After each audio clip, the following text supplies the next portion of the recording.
Hello everyone. Many people are interested in the types of probes and sensors on vision measuring machines. The probe on the VNM mainly includes optical sensor, laser sensor, and 3D touch probe.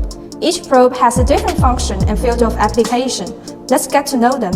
Optical sensor, as the most basic measuring head of VNM, it is suitable for measuring flat workpieces, simple structure, thin and easily deformable workpiece.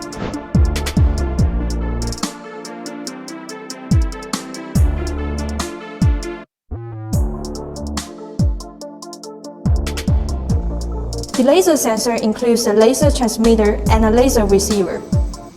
It is suitable for non-contact measurement, workpieces that require high dimensional accuracy, such as measuring the flatness, step height, and surface profile of precision mechanical parts, moves, and other workpieces. And the measurement speed of the laser probe is very fast, suitable for automatic measurement on the production line.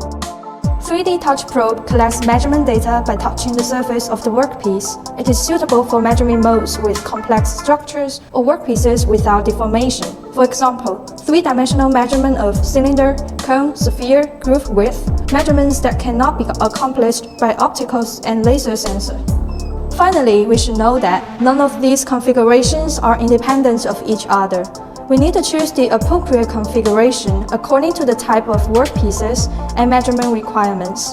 This is all about this video. See you next time.